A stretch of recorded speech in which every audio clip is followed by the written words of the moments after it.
بسم اللہ الرحمن الرحیم۔ السلام علیکم ورحمۃ اللہ وبرکاتہ۔ یقیناً تمام تعریفیں اللہ کے لیے ہیں، ہم اس کی تعریف بیان کرتے ہیں، اسی سے مدد کے طلبگار ہیں۔ میں گواہی دیتا ہوں کہ اللہ کے سوا کوئی بھی معبود برحق نہیں۔ ناظرین، آج کی اس ویڈیو میں ہم آپ کو بتائیں گے کہ سامری کون تھا، اس کی پرورش کس طرح حضرت جبریل علیہ السلام نے کی، سامری نے ایسا کون سا جادو کیا جس سے بنی اسرائیل اس کی گرویدہ ہو گئی، اس نے کس طرح بنی اسرائیل کو اللہ پاک کی عبادت سے ہٹا کر غیر اللہ کی پرستش پر لگا دیا، سامری کی وجہ سے کیسے مصر میں 70,000 یہودیوں کو قتل کیا گیا۔ سامری کے ساتھ ساتھ بنی اسرائیل کے کچھ اور جادوگروں کے متعلق بھی بتائیں گے، سامری کے بھیانک انجام کے متعلق بھی آپ کو بتائیں گے۔ اس کے علاوہ آپ کو بتائیں گے کہ اسلام جادو کے متعلق کیا کہتا ہے۔ ویڈیو نہایت ہی دلچسپ اور معلوماتی ہونے والی ہے، آپ نے ویڈیو کو اسکپ کیے بغیر آخر تک ہمارے ساتھ رہنا ہے۔ تو چلیے ویڈیو کا باقاعدہ آغاز کرتے ہیں۔ ناظرین، سامری بنی اسرائیل کے عمائدین میں سے تھا، اس کا تعلق قبیلہ سامرا سے تھا۔ یہ موسیٰ علیہ السلام کی قوم کا جادوگر جس نے قوم کو بچڑے کی پوجا کرنے پر لگا دیا تھا۔ اس نے خدا کی دشمنی اختیار کی اور منافقت کے راستے پر گامزن ہوا۔ قرآن میں اس کا نام سورہ طٰہٰ کی آیت 85، 87 اور 95 میں 3 بار استعمال ہوا ہے۔ ناظرین، یہاں آپ کو سامری کی پیدائش کے متعلق بتاتے چلیں۔ یہ 1520 قبل مسیح کی بات ہے۔ مصر پر فرعون کا بادشاہ منفتح ثانی کی حکومت تھی۔ بعض میں اس کا نام منفتح بھی لکھا ہے، اور وہ والد رمیسس کے بڑھاپے کی وجہ سے عملاً حکمران بنا ہوا تھا۔ خدائی کا دعوے دار یہ بادشاہ بہت ظالم و جابر تھا، اس نے بنی اسرائیل کو اپنا غلام بنا رکھا تھا، حالانکہ وہ حضرت یوسف علیہ السلام کے زمانے سے وہاں رہائش پذیر تھا۔ یوسف علیہ السلام نے اپنے والد حضرت یعقوب علیہ السلام اور اپنے بھائیوں کے لیے ایک قطع زمین اس وقت کے فرعون بادشاہ ریان بن ولید سے حاصل کیا تھا۔ یعقوب علیہ السلام کی یہی نسل بنی اسرائیل کہلائی، جو مصر میں خوب پھلی پھولی۔ یہ لوگ یعقوب علیہ السلام کے دین کے پیروکار تھے، چنانچہ اس وقت اللہ کے نزدیک یہ سب سے بہتر جماعت تھی۔ انہوں نے فرعون کو سجدہ کرنے اور اسے اپنا رب ماننے سے انکار کر دیا تھا۔ اسی وجہ سے بادشاہ اور اس کے حواری ان پر ظلم و ستم کے پہاڑ ڈھاتے اور ان سے گھٹیا کام کرواتے۔ یاد رہے کہ فرعون کسی خاص شخص کا نام نہیں بلکہ مصر کے بادشاہوں کا لقب تھا۔ تاریخی حقائق کے مطابق 31 فرعونہ خاندانوں نے مصر پر یک کے بعد دیگر حکومت کی۔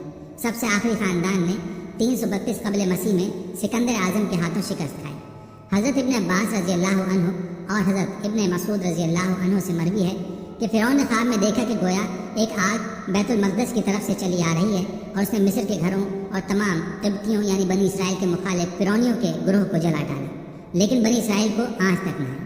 فرعون نے بیدار ہونے کے بعد اپنے ملک کے تمام کاہنوں، نجومیوں، جادوگروں اور دیگر ماہرین کو جمع کیا اور سب سے اس خواب کی تعبیر معلوم کی، جس پر انہوں نے جواب دیا کہ بنی اسرائیل میں ایک بچہ پیدا ہوگا اور اس کے ہاتھوں اہل مصر کی ہلاکت ہوگی۔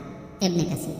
نیز بنی اسرائیل کے ہاں بھی شروع ہی سے یہ بات مشہور تھی کہ انہی میں سے ایک بچہ پیدا ہوگا جو بڑا ہو کر فرعون کا تختہ الٹے گا اور بنی اسرائیل کے پاس مصر کی باغ دور آئے گی۔ شاہی نجومی کی پیشگوئی نے تخت شاہی پر براجمان فرعون کے بدصورت چہرے کو مزید بھیانک کر دیا تھا۔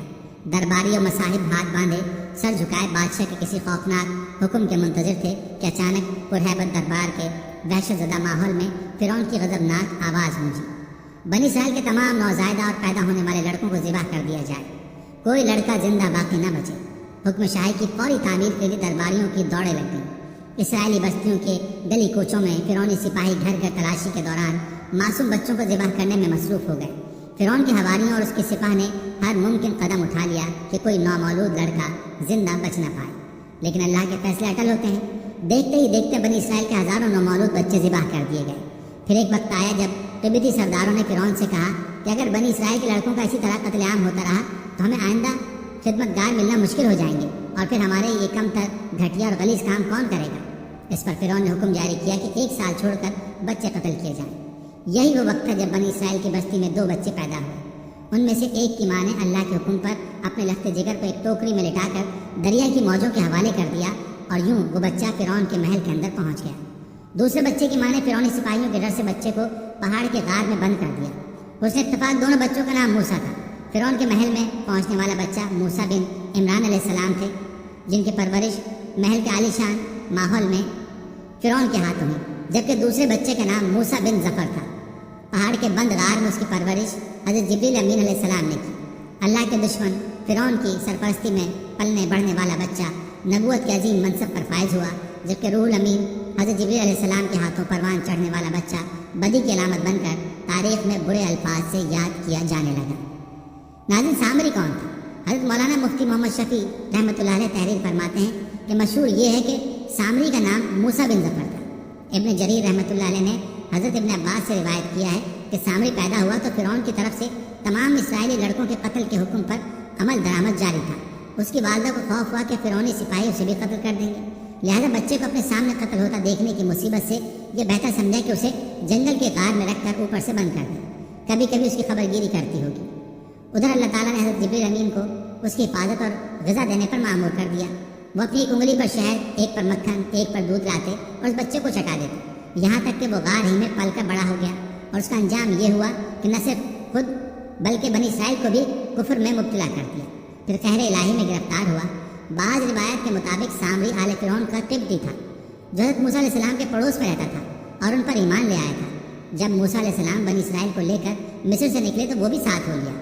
بعض روایت میں ہے کہ وہ بنی اسرائیل ہی کے ایک قبیلے سامرا کا رئیس تھا۔ قبیلہ سامرا ملک شام کا معروف قبیلہ ہے۔ حضرت سعید بن جبیر رحمۃ اللہ علیہ نے فرمایا کہ سامری فارسی تھا اور کرمان کا رہنے والا تھا۔ حضرت ابن عباس رضی اللہ عنہ نے فرمایا کہ وہ ایک ایسی قوم سے تعلق رکھتا تھا جو گائے کی پرستش کرنے والی تھی۔ وہ کسی طرح سے مصر پہنچ گیا تھا اور بظاہر دین بنی اسرائیل میں داخل ہو گیا تھا، مگر اس کے دل میں نفاق تھا۔ حاشیہ قرطبی میں ہے کہ سامری ہندوستان کا ہندو تھا جو گائے کی عبادت کرتے ہیں۔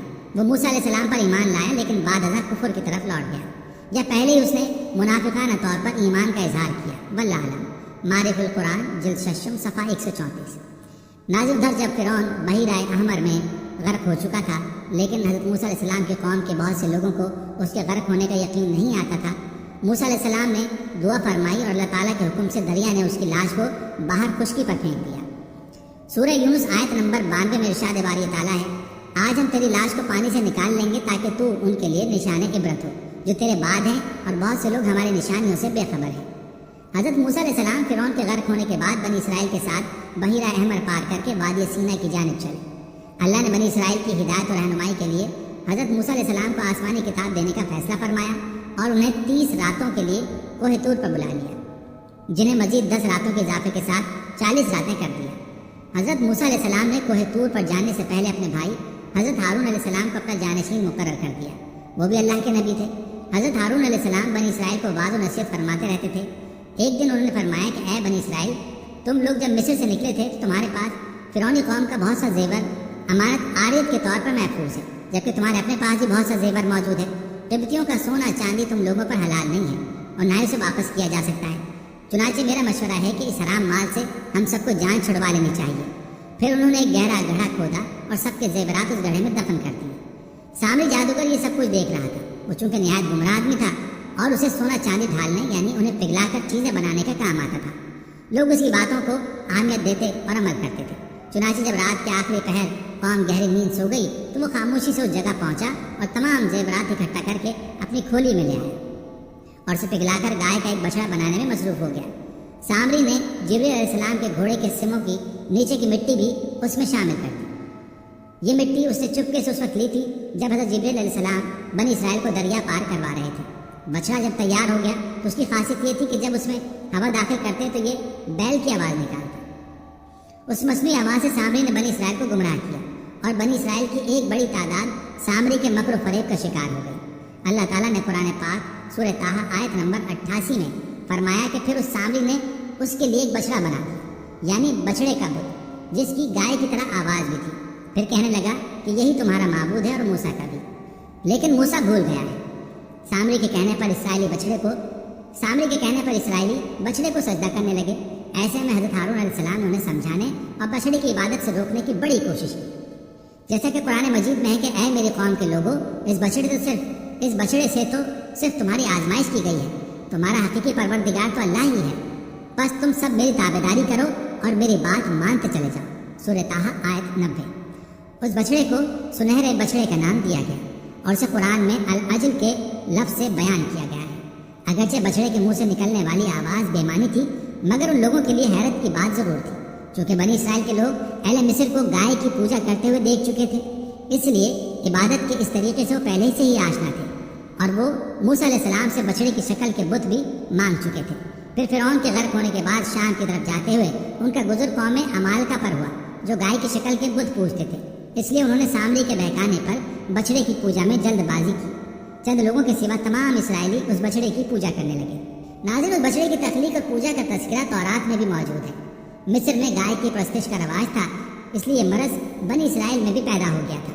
بچڑے کی پرستش کا واقعہ تورات میں ان الفاظ سے مذکور ہے۔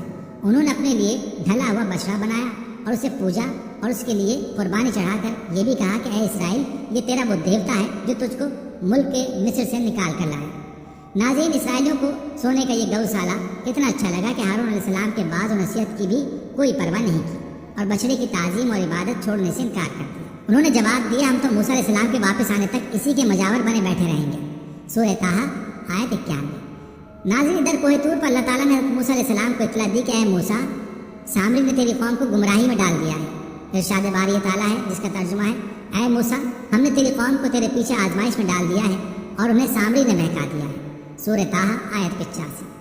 باری تعالیٰ نے جب موسیٰ علیہ السلام کو اطلاع دی تو وہ سخت غم و غصے میں آ گئے، کیونکہ ان کی قوم نے ان سے وعدہ کیا تھا کہ ان کی کوہ طور سے واپسی تک وہ اللہ کی اطاعت اور عبادت کرتے رہیں گے، لیکن نہ تو انہوں نے حضرت موسیٰ علیہ السلام کی واپسی کا انتظار کیا اور نہ ہی حضرت ہارون علیہ السلام کی بات مانی۔ اس کے برعکس سامری جادوگر کی ہدایت پر بچڑے کی پوجا کرتے رہے، یہاں تک کہ اللہ تبارک و تعالیٰ نے حضرت موسیٰ علیہ السلام کو ان کی قوم کو بدعہدی اور گوشالہ پرستی سے آگاہ فرمایا۔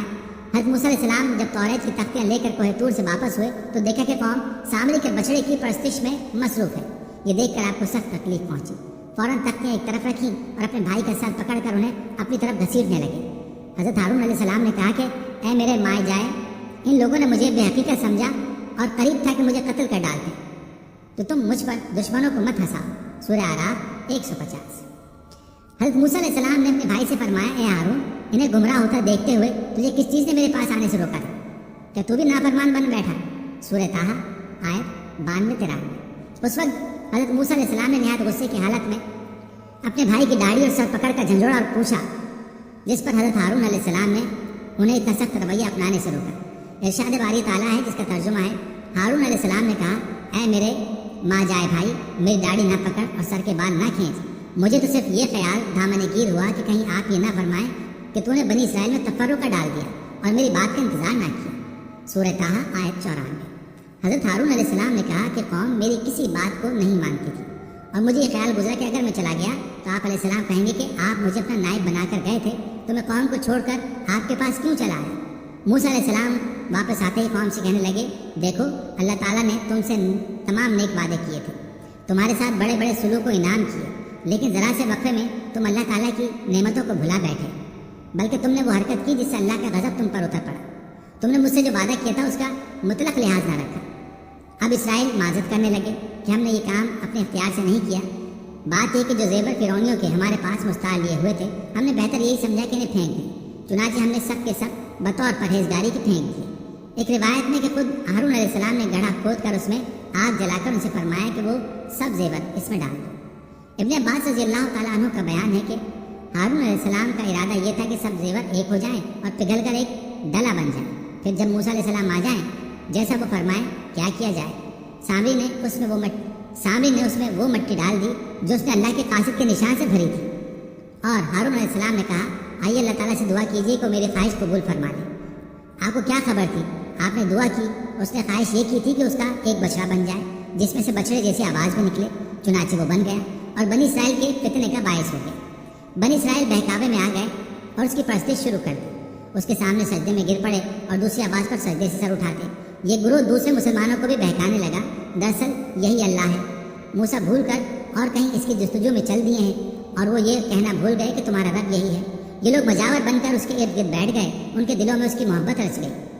آواز جو نکلتی تھی اس کی وجہ صرف یہ تھی کہ پیچھے کے سوراخ میں سے ہوا گزر کر منہ کے راستے نکلتی، اس کی آواز آتی۔ اس بچڑے کا نام انہوں نے بہمود رکھ چھوڑا تھا۔